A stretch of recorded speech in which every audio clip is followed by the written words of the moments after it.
In 1095, Pope Urban II stood before a crowd in southern France and gave a speech that changed the world. We don't have the exact words. Different people who were there recorded different versions. But the effect was the same everywhere it spread. Go to Jerusalem. Take it back. God wills it. What happened next is one of the most complicated, brutal, and misunderstood chapters in human history. The First Crusade wasn't an organized military campaign in the way we'd imagine it today.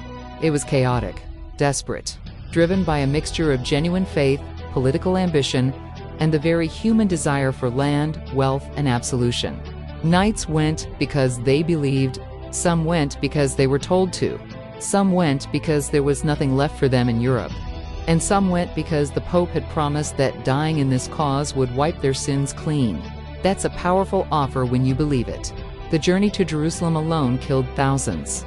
Disease, starvation, hostile territory. Many never made it to a single battle. Those who did took Jerusalem in 1099. What followed inside those walls was a massacre that historians still struggle to describe without flinching. And here is where the history gets complicated, because the Crusades were not one war. They were nearly 2 centuries of campaigns, 8 major crusades, dozens of smaller ones. And the story looks very different depending on where you're standing. From one side, a defense of Christian pilgrimage routes, a response to genuine aggression, a war fought with conviction. From the other, an invasion. Centuries of violence visited on populations who had built functioning, often more advanced civilizations than the armies arriving to conquer them. Both of those things are true at the same time. The Crusades reshaped the map of Europe and the Middle East.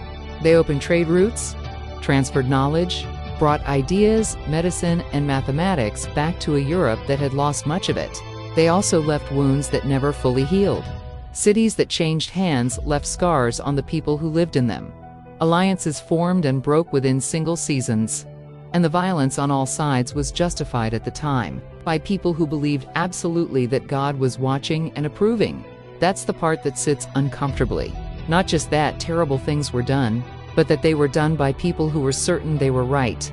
The Crusades ended, but the conversation about what they meant, who started it, who suffered most, what was gained, what was destroyed, that conversation is still very much alive.